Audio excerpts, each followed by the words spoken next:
And after these things I saw another angel come down from heaven, having great power, and the earth was lightened with his glory. And he cried mightily with a strong voice, saying, Babylon the great is fallen, and is become the habitation of devils, and the hold of every foul spirit, and a cage of every unclean and hateful bird.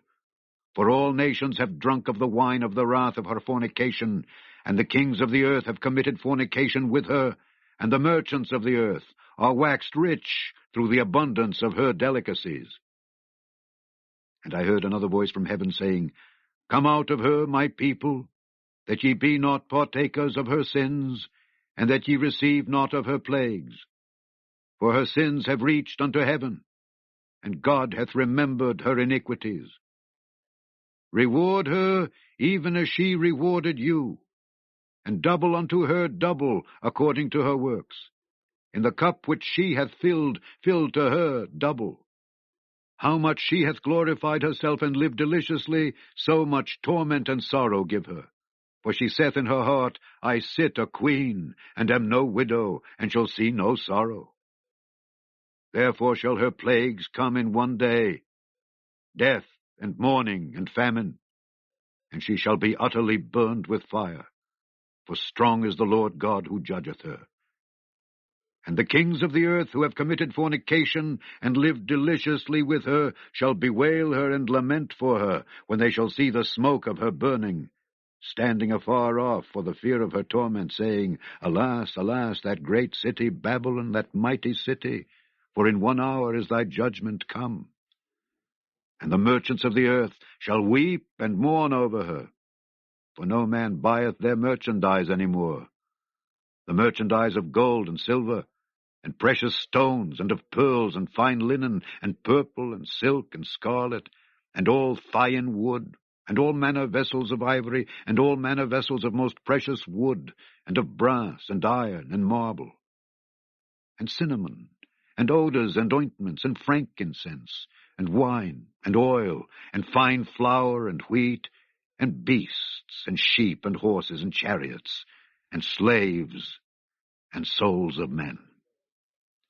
And the fruits that thy soul lusted after are departed from thee, and all things which were dainty and goodly are departed from thee, and thou shalt find them no more at all. The merchants of these things, which were made rich by her, shall stand afar off for the fear of her torment, weeping and wailing, and saying, Alas, alas, that great city that was clothed in fine linen, and purple and scarlet, and decked with gold, and precious stones and pearls.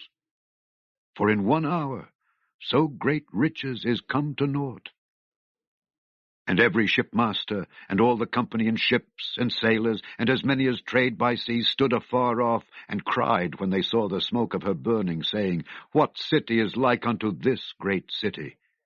And they cast dust on their heads, and cried, weeping and wailing, saying, Alas, alas, that great city, wherein were made rich all that had ships in the sea by reason of her costliness. For in 1 hour is she made desolate. Rejoice over her, thou heaven, and ye holy apostles and prophets, for God hath avenged you on her. And a mighty angel took up a stone like a great millstone, and cast it into the sea, saying, Thus with violence shall that great city Babylon be thrown down, and shall be found no more at all. And the voice of harpers and musicians, and of pipers and trumpeters, shall be heard no more at all in thee. And no craftsman, of whatsoever craft he be, shall be found any more in thee. And the sound of a millstone shall be heard no more at all in thee. And the light of a candle shall shine no more at all in thee. And the voice of the bridegroom and of the bride shall be heard no more at all in thee. For thy merchants were the great men of the earth, for by thy sorceries were all nations deceived. And in her was found the blood of prophets, and of saints, and of all that were slain upon the earth.